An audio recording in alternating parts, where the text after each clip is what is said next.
I'm gonna wear my shades like the rappers do on the radio. Please do. If you could be more like T-Pain, that would be awesome.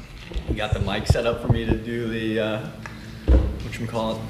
I don't know what your Auto-tune? Oh, the auto-tune. I was going to say, I don't know what your whatchamacallit is, but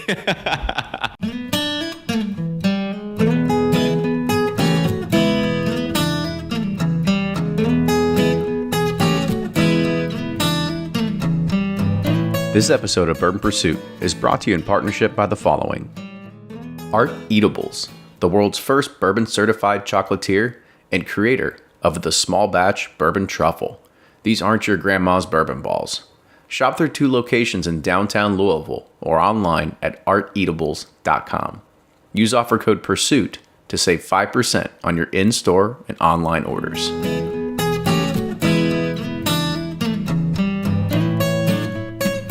Everyone might remember Bo way back from episode 9 when we interviewed him talking about the Buffalo Trace Barrel Program, and this is going to be an update to see what he's been up to and how he's handing off the reins a little bit. This was recorded on a day when I was actually at Buffalo Trace along with John Johnson of the Wine Rack and Jim MacArthur of Harvest Restaurant here in Louisville picking out a barrel of Buffalo Trace. These bottles will actually be available in about 2 to 3 weeks at both locations, so make sure you go and scoop one up. We tried 4 different barrels that day, and the one we chose had a much more robust, I'd say more like robust profile, rather than the others that seemed almost a little too smooth. So for less than $30, I can guarantee you're gonna like it.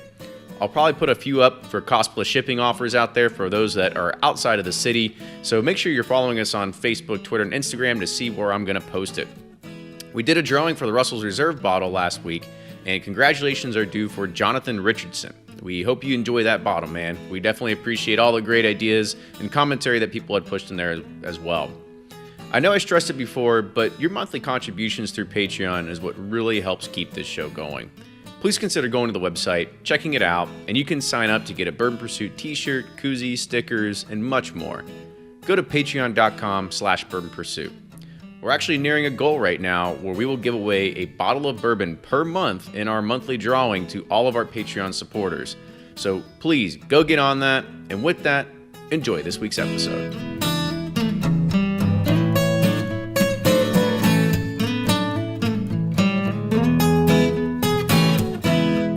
Welcome back to the episode of the Bourbon Pursuit Podcast, the official podcast of bourbon. We are back in a location where we were actually here recording and filming for one of the first times when we first started this, back when we were doing this in, was it 2015, late 2014, whatever it was.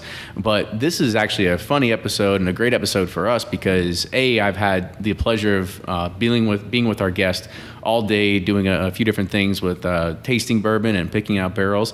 And not only that is, our guest was also one of the first ones on. He was in the single digits. He was a single digit guest, and we're now up to well past 100 episodes now. So it's great to finally have him be back on. So today on the show we have Bo Beckman. Bo is maybe he still has a different name change, but for this point in time he still is the barrel select manager at Buffalo Trace. So Bo, welcome back to the show. Thank you for having me. Surprised I'm back.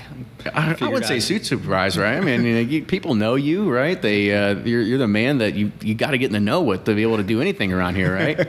Well, I don't know about that, but I can't imagine my first episode was all that fun for you. But hey, we'll see what we can do this time. I mean, the last time you were on here was episode 9, right? And that was a long, long time ago. So I guess, that was when we first started this, like 2015. So like, what's been happening since then? Like, because we haven't really talked too much since then. A lot. Mainly, people are pretty excited about this bourbon stuff. Oh yeah, how weird, right? Yeah, pretty random. So we are really kind of developed our barrel program, and we've hired someone new, Susanna. Mm-hmm. She now runs all the barrel selections at Buffalo Trace. Allows me to kind of free up. You figure out the vision. You figure out with a vision, the manager. Top guy. You figure out where this is going to go, and then somebody takes care of the mundane stuff, which you used to take care of, right? Yeah, I like to kind of picture it. I'm up in the, driving the boat, got all the bells and whistles in front of me, pushing random buttons, and now we got someone kind of on the deck with the guests to hang out have fun. So has she been doing good so far? Because She's way better than I was. well, good, because we had an opportunity earlier with Susanna today to be able to kind of pick a barrel today. So it was it's been good, and honestly, it's kind of funny you say that because you've managed to stay off the news radar. It seems like for a good amount of time. There was a news article with Forbes and you recently, and then not only that is our good friend of the show, Bourbon Truth, even put something out, and he was talking about where all the good private barrels, and they said you got to lick somebody's balls around here, and it has to be a Bo Beckman's to actually be able to get a good private barrel around here, right? So you're definitely somebody that's been recognized at this point, right? He's a super nice guy. Yeah. I really like him. Well, I for getting that that's a compliment, right? That's a compliment come out of him. So I think it's well deserved.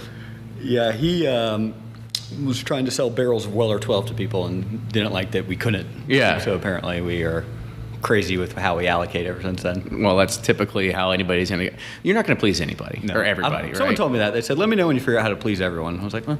Yeah, that's a fine game and a line to play, and that's just kind of the way it is, or anything like that. So I kind of want to go around this because I was with the store today and we were doing a barrel pick. It was the Wine Rack here in Louisville, Kentucky, and we picked a barrel Buffalo Trace, and it was fun. And then at the very end, you came in and you said, you can actually have your barrel, or we can go ahead and we can take it and ship it off to Mexico. And before anybody had a chance to interrupt you, or they basically, you didn't even finish your sentence. They said, like, nope, we want the barrel. Like, don't you do anything with it, blah, blah, blah, blah. But I kind of want to know, like, we all know that things happen after regards with bourbon barrels, whether they take care of beer, aged coffee beans, but you said, I'm going to ship it off to Mexico. So kind of tell me about what you were thinking there. Yeah, so what's kind of cool about bourbon, but also sad in a sense, is when in the barrel program, when you're tasting single barrels every day, and a lot of them are coming from the same warehouse with the same exact recipe, the only way to distinguish between them is the barrel itself. And so you'll hear Harlan say this, that the barrel itself has 50, 60% of the flavor. It's hard to quantify that, but a lot of it has to do with the barrel. So it's sad with bourbon when you pick this unbelievable barrel that, obviously impacted the whiskey in a great way. And now you're just saying, we're going to bottle it and be done with that barrel. We're going to retire that barrel. Mm-hmm. Well, we have a barrel program where we sell Corazon tequila. And so the thought process is, well, if you're aged, pretty much all these other spirits are using used bourbon barrels to age their spirits. So the thought process is, well, if a customer picks a barrel of, say, Buffalo Trace, when we're done with it, we bottle the barrel. We usually ship them the bottles in the empty barrel. But now, instead of putting that barrel into retirement, we can send it to Mexico, to Casa San Mateas, that's our distillery there. And the customer can say, I want you to age this up to a Repo or an Añejo, which is basically 10 months for a Repo, 16 months for an Añejo. And then when it's ready, we'll bottle it and send them the empty barrel and the bottles back. So now they have bottles of Buffalo Trace, bottles of Corazon tequila, all from the same barrel. So it kind of tells the story like, hey, we handpicked this barrel, it's great. Barrel-aged tequila is also great, so it kind of connects those two. Just something fun to do. So I guess, how often do you see that happen? Because today, they didn't even let you finish your sentence, and they're like, nope, we want the barrel, don't do anything with it. I don't know if they were going to do, it was actually kind of funny. We had a restaurant that was with us today doing, it was Harvest in Louisville, and they were like, oh, we actually do barrel-aged sauerkraut, and they do a few different things. But I mean, how often do people are just like, okay, Bo, maybe we'll give this whole tequila thing a shot? Yeah, so it's not really letting us doing it. We're just throwing that option out there to them. Because what happens is, if you don't offer that to everyone, then the people that do it, when they get the bottles, then that guy comes to you and says, why didn't you offer that to us? Why do they get this something special? Right. And I say, well, we offered it to you. Mm-hmm. So, it's going to gain a lot of traction. It already has. It's a little bit of a logistical nightmare that we're trying to figure out. So we're kind of year one groundworks with it. Mm-hmm. So, we've sent barrels down there, but they're not going to be ready for 10, 16 months. So you'll probably, start seeing a lot of these things coming back. So we're calling it the barrel boomerang. Okay. So they haven't come back yet. There you go. Barrel boomerang. Hashtag a trademark that. And with Sazerac, we're buying, we have distillers all around the world. And so, picture long-term, 50 years from now, it'd be great if you can fly around the world, pick barrels from all these distilleries, but maybe you're sending your barrel the same exact one everywhere, right? Yeah, and you get to write your name every single time it goes to some other place, right? Yeah. So maybe me and Kenny are doing this in, Cognac one day. Oh gosh, if I get into cognac, then I don't know what's going to happen, right? I mean, who knows? Well, you guys have any rum? Are you guys doing rum yet? I mean, because that seems to be like the next big thing for a lot of bourbon drinkers. Yeah, we're developing a rum portfolio. We don't have anything right now readily available to put in a barrel program. I do think that's really, if you can age something in a barrel, I want it in our barrel program eventually. Right. I mean, right now you got bourbon, tequila, and vodka, right? So it's no vodka. We have weekly, right? And then weekly not in a barrel program. Not in a barrel, but yeah. In the barrel program, we have Canadian whiskey, and we're adding a bunch of scotches. Okay. Bourbon. So it's frustrating because people, log into that Single Barrel Select website and they click, oh yeah, here I want to buy bourbon, and then nothing's available. Well, it's typical, right? Yeah. I mean, let's talk about that Bourbon Barrel website the Single Barrel Select website, because I know I think we talked about it last time we had you on here, because that was kind of when it started getting launched up around that time. And it was a way for people to kind of go in and like they can get in the queue or whatever it is. But now it's like you have to get on like a December 31st or January 1st or whenever it is to be able to figure out like when you can get in for like the next 6 months, right? Is it still like that backed up? Yeah, so really it's just I haven't figured out a better way to do it. And ultimately what happens is I'll get, several inquiries a day. I can tell you to do a better job. You say, who's going to line my pockets more, right? Yeah. So send me a few extra $5,000 in a cash envelope. Then I'm out of here. Yeah. So, I have inquiries every day from groups that want to buy barrels. And they're asking, what's the roadmap? How can I get to do it? And so throughout the year, some would say, well, is there a waiting list for this? I'm like, I would love to have a waiting list. But at the end of this year, let's say I have one barrel of Weller I can sell to a consumer, and I have a 1,000-person waiting list on it. Is that really a good process? I mean, a 1,000-year waiting list. So the thought with the whole, get to the website on December 4th is basically, that's the date, by the way. It's December 4th. Now every retailer out there knows when to do it. Okay. It's the same way, concerts are handled. If we have something that everybody wants to go to and there's not enough tickets, then it's first come, first serve. So on December 4th at midnight, there's basically a little switch I'm going to flick that will make Buffalo Trace and 1792 available to the consumers that have signed up for Single Barrel Select. So in years past, I think like 3 years ago, I sold through the allocation after like 8 months, and then last year or 2 years ago, it was like 6 months. Then last year it was like 3 months. And then this year it was a day.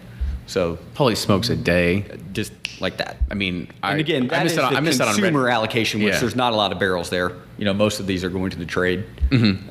So it's just a lot more people fighting for the same barrels. Right. But everyone has a crack at it. There's no, hey, you're a friend, you're not, everyone's got a fair shot. They just need to make better friends in the IT industry that know how to like automate and be able to quickly log in and like just kind of like it's only a matter of time before we get hacked. I'm sure. Throw 90 servers in AWS at it or something like that, right? And they can figure it out at some point. That's what it's a bit overwhelming because at midnight on December 4th, I'm going to get all these notifications. So and so is placing an order. So and so is placing an order, and I start worrying like, are they in cahoots? Are these friends? Does it matter to me? Should it matter to me? Right.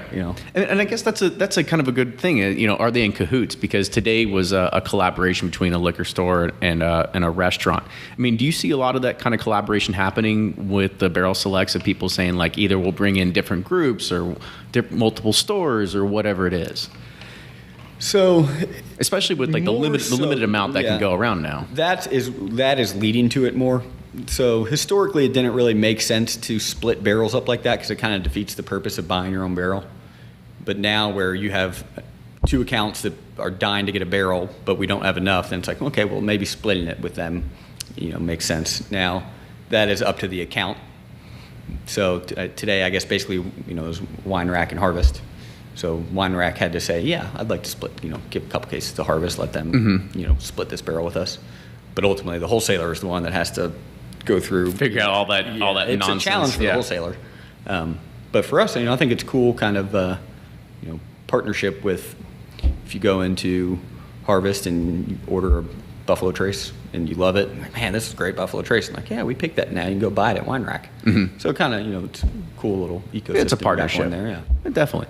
So we have to dive into it because I'd do myself a disservice if we didn't. The last time we had this show, we had to talk about who you are because you don't necessarily like to brag about it. You don't talk about it too much, but just kind of give everybody just a tidbit because there's a bunch of people that haven't listened to the early episodes, but they're listening now about who you are and how your lineage kind of gets you you to where you are today in Buffalo Trace? So, yeah, I don't really talk about it a whole lot. You don't because advertise it. Well, yeah, it's one of those things that when you bring it up, it's the delivery of the message is really kind of key with that. It's if you start, hey, well, nice to meet you. My name is Bo Beckman. I'm a descendant of E.H. Taylor. Oh, cool, buddy. Yeah. But when people ask about it, if it naturally comes up, then yeah, I think it's fine to talk about. So my grandfather is E.H. Taylor Hay Jr. So E.H. Taylor Jr. was Colonel Taylor, who basically bought this distillery and modernized it. Mm-hmm. So let's see here. It's sixth generation, so it's basically my great-grandfather's great-grandfather. And I always like to say at the distillery, Commodore Richard Taylor was here to build the first house on site, which is the old Taylor House, and he was here in, I think it was late 1700s, and he basically built the locks on the Kentucky River to get the water level up. Well, then 100 years later is when Colonel Taylor came in and bought what was Mom and Pop Distillery, modernized it, kind of turned bourbon from mom and pop to modern bourbon industry. What do you mean by modernizing? Like, what were they doing? Because I'm pretty sure they weren't sitting there putting in automated control computer systems to be able to do a lot of stuff we see today. Like, what do you mean in their terms of modernization? He basically switched from wooden fermentation tanks to copper line fermentation tanks. He switched from pot stills to column stills. He basically, grew the industry. He would build this place to be a tourism attraction, not just a place where you make whiskey. When he got into the industry, it was still kind of where you had farmers making whiskey from leftover grain. And then he kind of switched that to, you're going to bring the grain to us because we're a bigger distillery and, this is a home place. Mm-hmm. So he really built this place to be a tourism attraction. He was just 120 years too early, somewhere in that. That's somewhere around there. Yeah. And I guess, I guess because I don't know the timeline very well. So what's the difference between what we have here versus the old Taylor distillery, right? Yeah. So the old Taylor distillery, we have just uncovered the kind of the remnants of it, I guess. Bourbon Pompeii. 6 to 8 months ago, somewhere in there. So yeah, Bourbon Pompeii, because that's what it looks like. It just looks like, the stuff that was uncovered that no one knew was there. And so there's some basically these old fermentation tanks that look like big brick squares. Mm-hmm. And then we found old copper lining in them. And then above it, you would have kind of like where all the barrels were getting put together. It's almost like a cooperage above them.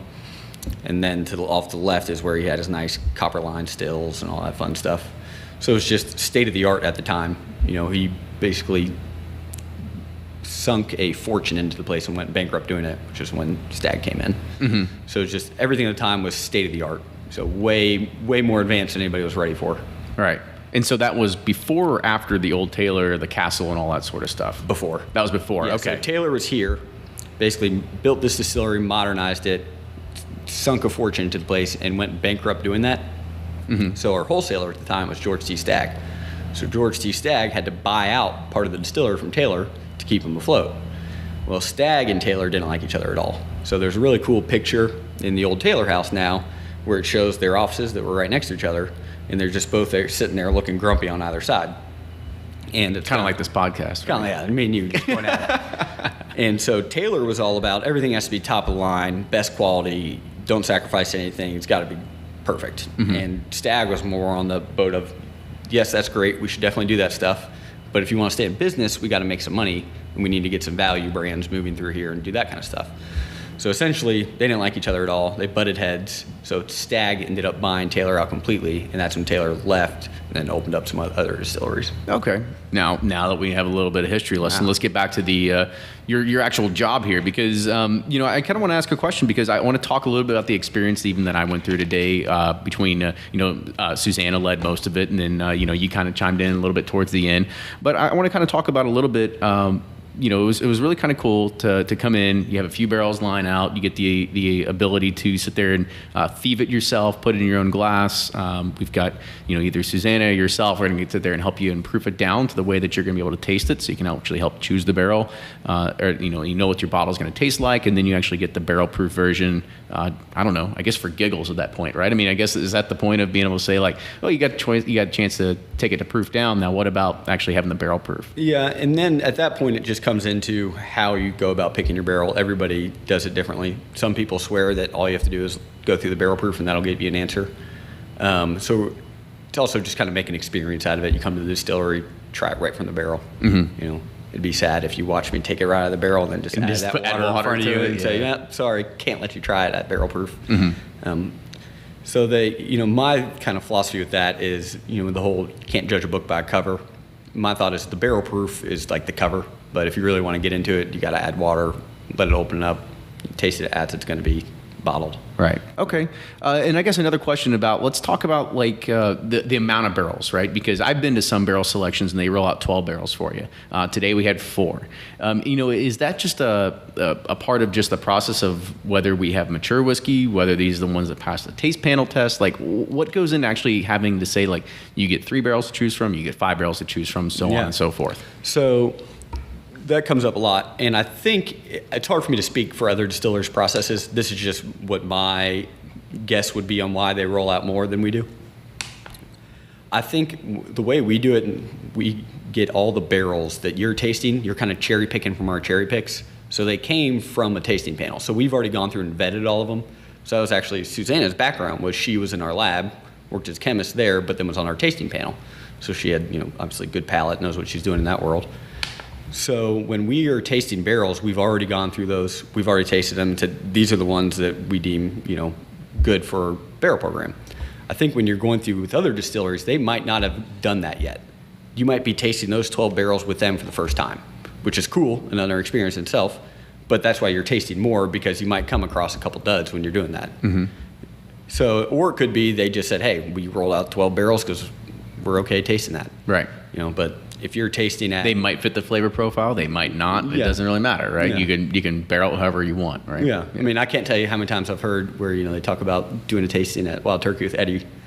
And it's like, yeah, Eddie and I went through like 20 barrels. And I was like, yeah, that'd be awesome. That's awesome that Eddie can, take the time to do all that kind of stuff. I mean, that's a huge time commitment too. Right. So really it's just, I think it's different strokes for different distilleries. I've never had a customer that, well, there was one that might have been mentioned already, that didn't like what we rolled out. Mm-hmm. They didn't say, oh, these are bad, give me something different. Right. And what do you do when something like that happens? You say like, well, try again tomorrow? Like, what do you do? My thought with that is, if you don't like any of these, you just don't really like that brand, so why are you picking a barrel of it? Mm-hmm. So, if we can get other barrels rolled out to taste, we'll do that. But that has happened with one person since I've been here in 6 years. Which has never been an issue. There's definitely concerns going into the tasting, and then people will taste and be like, all right, this is great. Like today, you said if you take barrel 4 from me, you're going to kill me. Yeah, that's because it was funny because we had choice of 4 barrels. I mean, I tasted 3 of them. They all tasted, the first 3 were kind of like, like at least 2 of them where they just fell flat for me. But like the 4th one, I mean, it was just completely different. It had spicy notes, had almost like a coffee taste at the end of it. And it was completely different from the other ones. And that's when you rolled in. And I was about to say, I was like, Bo, if you slap a sticker on here and be like, oh, sorry, we forgot to pull this one out from the last one, right? Like I was going to punch you. Like that's what it was going to come down to, right? Yeah. Passionate. And then there might be someone that was there today that was just as passionate about barrel 3. Mm-hmm. So it's very subjective. It's what you like. The other challenge too is the kind of rule of thumb is when you're tasting above 70 proof, you're going to burn out your palate. Mm-hmm. So if you're tasting 20 barrels and you're tasting barrel proof and 90 proof barrel and 100, you're going to burn out your palate. So by the time you're at that 20th barrel, are you there to pick a good barrel, or are you there just to have a good time? Oh yeah, both. I'm with you. Yeah. I mean, that's what I've done some at Wild Turkey, as you mentioned, and every time we do it, it's up to like 12 barrels every single time. And after the 6th or 7th one, I'm just like, oh, screw it. At this point, I'm just gonna have fun, right? Because it's an awesome experience. I'm starting to lose track of like what I'm supposed to be here for, right? Yeah. But it's still fun nonetheless. Right? Yeah. And so, and a lot of it too is just getting to spend that time with the people, at the distillery and kind of bouncing things off them, asking questions, and then we get to spend times with, accounts, figure out what's going on the ground level. Right. What's actually happening in the trenches. Yeah. Yeah. Because it's nice to sit back here and just push the product, right? But, you have no idea what it's like in the actual field per se. Maybe I have no idea, right? This episode of Bourbon Pursuit is brought to you in partnership by the following. Art Eatables, the world's first bourbon certified chocolatier, is your best source for bourbon-inspired candy and chocolate creations. Their small batch bourbon truffle is found throughout the Bourbon Trail, featuring over 70 different bourbons and ryes. They make chocolates for more distillers than everyone else in the state combined. Each bourbon truffle is adorned with a chocolate token, their trademark BIT, or the bit, that identifies the bourbon and marks it as a genuine Art Eatables creation. If you're looking to try a bourbon and chocolate pairing, this is the creme de la creme. In addition to their famous bourbon truffles that come in 4, 8, 16 packs and various sampler collections, check out their other creations such as caramels, dipped Oreos, and hand-painted chocolates. Shop their downtown Louisville locations at 631 South 4th Street and 819 West Main Street, or have them shipped to your door when the online store reopens this fall at arteatables.com. Use offer code PURSUIT to save 5% on your in-store and online orders.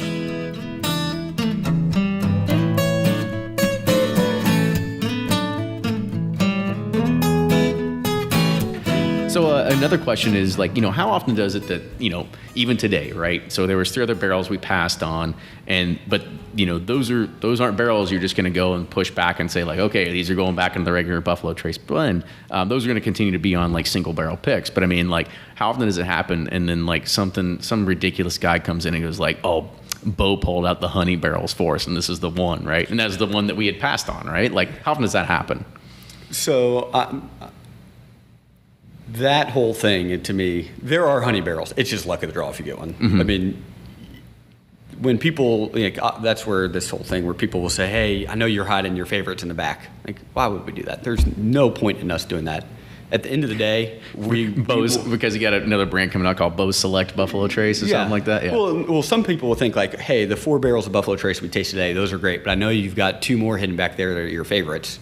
And it's like, well, why would I not have sold those already? Mm-hmm. What would be any sort of purpose of me holding 2 barrels back that are my favorites? There'd be no point of that. Right. And what people lose sight of is there is a whole purpose we're doing this barrel program. And at the end of the day, it costs us a lot more to make single barrel Buffalo Trace than it does everyday Buffalo Trace. So if you're the wine rack, who's here today again, and you handpicked your own barrel of Buffalo Trace, and then you have a display in your store, and then customers come in and say, what do you recommend? And they recommend that bottle of Buffalo Trace. Customer opens it. If it's not good, we've just wasted everything. Mm-hmm. Everything we did up to that point was a waste of time. So it's in our best interest to be getting the best barrels out there. Right. I guess that's kind of brings me to a follow-up question, with these honey barrels. I mean, is it really such a thing as a honey barrel? Like, do honey barrels really go to the single select program? Or, are some of those barrels actually folded into the regular product? Like, absolutely. Like, I guess kind of what is that delineation factor of being able to say, like, this one goes to single barrel select, this one goes to our regular blend, and it doesn't matter if it's Buffalo Trace, it could be Blanton's, it could be Eagle Rare, it could be, back when Elmer T. Lee was in the single barrel program, like Old Weller Antique. Like, what is that deterministic factor that actually makes it to say, like, this actually cuts the mustard, be able to say, we're going to put this on a higher pedestal or whatever it is? And is it a higher pedestal? Yeah, and so that doesn't really happen with the barrel program. The way you come across honey barrels, they go like, it's 10 for you, 1 for me, 10 for you, 1 for me. Well, the only way I can dictate if it's honey barrel, I can taste it and I can say I like it a lot, but there are barrels that I'll taste that other people taste and say, yeah, that's good, but that's not the best. But then sometimes I'm thinking, well, that was awesome. I don't know what you're thinking. To me, it's when everyone in the room, without communicating it, all focuses on the same barrel. Mm-hmm. So there's something about that barrel that everyone loves, and it's hard to really quantify exactly what it is. I kind of think it's all mouthfeel. But if there were, let's say there's 100 barrels we made in 2008, we might sample 20 of those, taste them, and then of those 20, we'll bring the ones into the barrel program that we deemed worthy. But there's still 80 that we didn't even taste that are going to the regular product. Mm-hmm. And amongst that 80, there's going to be plenty of great barrels in it. So, when people think, oh, they're taking all the honey barrels out for the barrel program and not going to stock, no, it doesn't work like that. Doesn't work like that. No. So, is there something that does say, like, we're going to choose these ones that go for here? Does the tasting panel actually come to an agreement with it? Or the tasting panel, so that's the beauty of our tasting panel, is they don't have to agree. If one person doesn't like it, it's out. Mm-hmm. So if this morning on the tasting panel, if there were 20 barrel samples of Buffalo Trace, and maybe Susanna, who's still on the tasting panel, went in there and tasted through them, If there's one barrel she deems off profile, then she'll just turn that sample and that sample gets rejected. So whether that sample ages up and you can maybe taste it at something when it's older, see if it misses the profile, or maybe it's just, hey, this guy ain't cutting the mustard, dumping in with a tank of something younger. You're not going to waste it. So what do you do about some stores that say, like, I want an off profile? Like, do they send you that message? They're like, Bo, like, nonstop. I really, they're just like, we know we've had the regular stuff, it's great, but like we want something completely different. Yeah, and so that is the beauty of the barrel program, is that no matter what we do, like today, you said barrel 4 is best barrel bourbon you've ever made, do it again. Mm-hmm. We couldn't make number 4 again. We could try, we could get close, but it wouldn't be the same. So by nature, if every one of those are different, they're all unique. And there's only the barrel you picked is going to yield 200 bottles, and when those are gone, they're gone. So they're all, by nature, unique and a little bit off profile. It's like, you can go to the... I'm talking like super off profile. I'm talking like stinky mustard off profile, right? Like how often can you say, like, if somebody wants something like completely different off the radar, like, can you make that happen? No, because again, let's say we do that with a barrel of Buffalo Trace, and that winds up at a store, someone picks that bottle up and says, this is good, or this is bad, whatever it is. Well, that's not even going to be anywhere close to what they're getting the next time. Mm-hmm. So the whole point of the tasting panel is to eliminate those outliers. So, you want to keep on profile to what you're selling. Right. That makes sense. And so with that, there's also some things that maybe I'm new to it this year, but I've also heard that you guys are starting a UCF program for like something like Old Weller Antique, right? Is that something brand new to it as well? Yeah, that was just basically by popular demand. Mm-hmm. A kind of funny story where back in the day, you used to be able to get a barrel of Weller without it being chill filtered. Mm-hmm. And then eventually we stopped doing it because it kind of went to the, we're trying to keep close to profile. And so people would argue, like, well, if you do non-chill filtered, you're off profile. And the other part is the shelf presence. It's easy for us in the world of, we love non-chill filtered stuff to say, well, who cares? Why do you care about the shelf presence? We bought it. Well, every customer, so every account would have to communicate to their customers, this was non-chill filtered, this is what it means. And then that customer would have to understand that and not get, because if you would see the amount of, I don't even know if they're complaints, but inquiries we get from customers from around the country, around the world, mm-hmm. asking these questions, then it kind of changes the way you really approach the decision. But I went to a rabbit hole. So the way, with Weller 107, because it's 107 proof, those oils and fatty acids shouldn't coagulate at that high proof. Right. So we've been given the go-ahead in the barrel program, by request only, you can have your barrel be non-chill filtered. For a while, I was able to get it done only for bars and then groups where they were buying a barrel from, like, say, one of these whiskey groups is getting an allocation from some their store. retailer. Yeah. And they're saying, hey, it's never going to hit the shelves. Right. So for a while, we were able to get that done, but then we would get emails from retailers saying, hey, that's not fair to us. We can communicate all this to our customers too. And it actually, went right to Mark Brown, and he said, yeah, I agree. And we're on the same team. So now, by request, you can get Weller non-chill filtered. So I guess for anybody that's new that's listening to this, give them an idea of if you're asking for something non-chill filtered, like, what's that mean? Like, what's that mean in the fishing process? What's that mean for the taste of the bourbon? What's it mean for if you freeze it and it looks cloudy? Like what does it really mean? Like, yeah. So the whole thing with chill filtering, and my opinion is the jury's still out here. I don't know if it's one of those things when someone picks up a bottle and they know, ooh, this was non-chill filtered, and then they're thinking, oh, this is going to be better because it's non-chill filtered, and then you take a drink. How great is that? It was non-chill filtered. It's the best. So I'm still kind of the opinion it's still jury's out on if it's better or not. Mm-hmm. It's unique, so people automatically assume unique is better. But really what it is when you dump a barrel of bourbon out, you have all these oils, fatty acids in there. And when you add water to that, they will tend to coagulate. So that's when you get those suspended solid, look like floaters in your bourbon. So really the main reason people are chill filtering is just to make a prettier bottle. So you don't get these people saying, ooh, that's ugly, I'm not going to buy that. That's got some sort of crap left in it. So with these, what that looks at like a processing standpoint is you dump a barrel out, and when normally you actually chill that whiskey down, because when it gets cold, that's when they start condensing, and then you would run that through a filter. So now, instead of chilling it, you basically just dump out the barrel, run it through that filter, so it's non-chill filter. It's still filtered, you still get out, charcoal and things like that floating around. It's just you get a little more of those oils and fatty acids still. I was going to say, so those oils and fatty acids, they don't show up on like an FDA-approved label or something like that, or it's not like, I know. It's not a TTB regulated. I was about to say, I was like, I know when I get a pepperoni pizza, sometimes I'll take a paper towel and get all like the fatty. Filter it. Yeah, chill filter all the fat out of the pepperoni, right? Like, I don't know if it has anything to do with it. But, is there, do you think there's, as you said, the jury's still out on it, right? And I think it comes down to barrel to barrel. There might be, let's say, barrel A, non-chill filtered, and it was great non-chill filtered. Barrel B, if you chill filtered half and didn't the other half, you might not be able to taste the difference between it. There was a group of guys that came in, and we were talking about this, and they did a project with a micro distillery in Cleveland.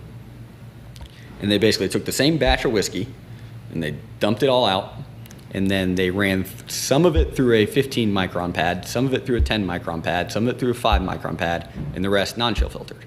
And then they did a blind tasting. So it's all the same whiskey, just different filtration types. And they did a blind tasting. So when they were telling me this, I'm guessing, okay, well, probably non-chill filter wins because that's what everyone's saying. Yeah, absolutely. Why and not? they were like, no, it was the 15, the one with the highest, filtration one. And I was surprised by that. And, I think it's very anecdotal. That's just one story, one thing. But at the same time, jury's still kind of out. Is it better? It's in your head, yeah. right? Yeah, that's why I always tell everyone at the beginning, taste everything blind, don't know what you're tasting, then figure out what you like. Mm-hmm. If you know it's non-chill filter going in and you've been told that so-and-so got this and it was the best barrel they got, and you pick it up and drink it, you're like, oh, that is great. Then they're just happy people no matter what, right? Yeah. Especially at that point. Wow. So I know the clock's ticking for us, so I want to ask you 2 more questions. Coming and doing a barrel pick for a lot of whiskey geeks is like the ultimate experience for some of them. At this point, what do you attribute the biggest success of the single barrel program? So it was we talked about this at lunch a little bit. I think it's just all the incentives are aligned. So from and you had mentioned earlier, you said everybody wins. Everybody right? wins. Mm-hmm. Yeah, that's it used to be that. Now with the whole allocation issue, we'll sweep that one under the rug. But really, yeah, so if you start from the account, they get to hand pick something and pay the same price for it is one thing. So they're hand picking a barrel. So now they're educated on the barrel. They can tell all about the taste profile to their customers. So when their customers walk in and they are looking for something, the retailer can say like, I went there, I hand picked this.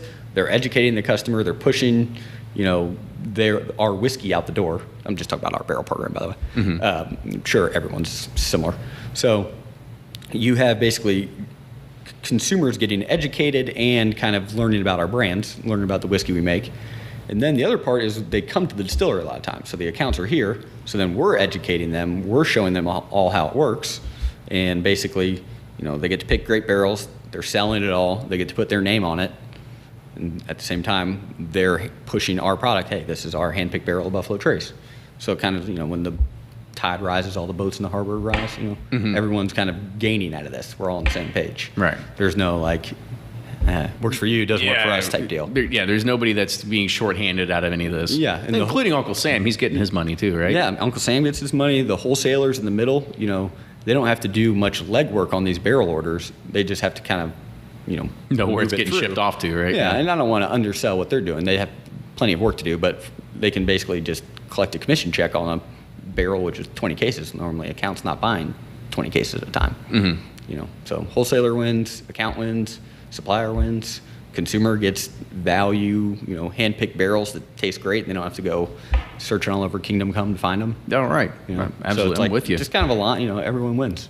So, we talked about December 4th is the day that every liquor store should have it ingrained in their memory or their not liquor stores. December 4th is just for consumers. For consumers. Yeah, liquor stores have to go through their own. So let's rewind back. So me and a consumer, I can sign up. Bourbon groups, yes, you can sign up. We shouldn't have put that out there. Yeah. Okay. Well, that's who we want. That's who we built the website for. Just as soon as we were done, allocations. All right. Well. Yeah. All right. Now I know what to do. Now we just ruined it for the entire bourbon industry. Yeah. So let's talk about some of the stores, right? Because now we've recognized that there are ables for individuals, and not only that, those individuals that want to go and buy a barrel. I mean, we're talking upwards of $10,000 for this barrel, right? What are we talking? So really, pricing is always kind of touchy, just because it's very variable. Yeah, because I mean, But I want a 15-year-old Van Winkle single barrel. You can make that happen, right? Yeah, keep waiting. Okay. Look, Buffalo Trace. So a Buffalo Trace retails for around $25 a bottle. It yields about 200 bottles. So it's just 25 times 200 plus sales tax. Okay. So there's not a set cost per barrel. You're only buying the bottles that came out of it. And you don't have to go through a store for that. That's Well, no, you do. So that's the thing. now you're screwing with me now. Yeah. So you would basically, like Wine Rack today. Yeah. You would say, hey, Wine Rack, I'm buying a barrel from Buffalo Trace. Will you clear the purchase for me? Oh, okay. So they are the only ones you can really talk to about price per bottle. Gotcha. In Kentucky, they can sell it to you for whatever they want, but you get to pick the retailer that Right. you're buying the barrel through. Oh, okay. Now it makes sense. So- So let's go ahead and we'll move on to those stores, because those stores are the ones that, they're the ones that are itching to get in here. So like, what advice do you have for them to be able to say, like, if you want to come and get a barrel or something, like this is the best route to make that happen? Yeah, I mean, there's not an easy roadmap for them. I mean, because it seems like today, like just the Barrel Select program in general, it doesn't matter where you go. Like those are the ones that really consumers are going after for, because the limited releases, like those are just getting too hard to come by now. But the single barrels, like, a store that will only get 5 bottles of something that's very limited, they'll get, 200 bottles of something that is a single barrel. So Yeah. the love can get spread around a lot more, especially at a single location. So I mean, what do you kind of picture as a way to those kind of stores to be able to build those sorts of business relationships with? Yes, and so just in our world, so I can speak from Sazerac, it's hard to say how with other distillers. Ours, the barrels are allocated. So just patience and then talking to your wholesaler. So, if you want a barrel, all of a sudden you're a store and you just opened today and you say, I want a barrel Buffalo Trace, it's my turn. Well, they already allocated and made all their commitments for this year. So at the beginning of next year, then they're kind of do all that again. So they might tell you, hey, we'll sit until next year, wait, and then just work with the wholesalers. Say, well, what do I have to do to get a barrel? What's the process? How do you guys go about this? Because every wholesaler is different. Right. So, ultimately how they do it in California is probably going to be a little different how they do it in Kentucky. I guess that's another last question. So, like, how often do people come from out of state just to do the barrel picks? Like, is it 90% of the time? Or are you shipping samples to them? Or are they sending some other group to go do it for them? So more are coming here now than ever. And a lot of that is because, one, it's, people are more interested in bourbon. And they can probably write it off as an expense. So, yeah, why not? It's, Right? it's a good educational trip. The other part, too, is if you're only going to get one barrel this year, it didn't used to be limited. So now if you're only going to get one barrel, then kind of make it more of a thing around it. Right. Come visit. Basically, there's someone here every day. Well, awesome. So, Bo, I want to say thank you again for coming on the show today. It was a pleasure to relive some of these, some of the history that you talked about, as well as having you come back on and, get a good refresh of content, right? I mean, it's been since episode 9, so now we're in the hundreds, and you finally made it back on, right? So I'm glad we're able to make that happen. Hopefully I can be around for episode 200 when you got a whole camera crew. And Maybe set we'll have around you. we'll have like light shades and all this other kind of crazy crap, right? Well, thanks for having me. That was Absolutely. So if you like what you hear, make sure you subscribe to us on iTunes. You can follow everybody follow us on social media with Facebook, Instagram, Twitter. And if you like what you hear, make sure you spread the word, right? Tell a friend that's listening, getting into bourbon, and say, like, you should go check out this podcast. Make sure you give us a review on iTunes. And if you have any other show suggestions, make sure you send us an email, thedo@bourbonpursuit.com. And if you own or know somebody that's in an industry that does a lot of marketing or something like that, we are open for partnerships. You can go to bourbonpursuit.com. There's a partnerships tab at the very, very top, and you can go ahead and you can read our media kit and get some of the information about our downloads and everything like that sort of happens to the show. But again, Bo, thank you again for coming on the show today. It was a pleasure. Well, thank you for having me. I hope I get a shirt because I did it. Oh, I think we can make that happen. And we'll see you all next week.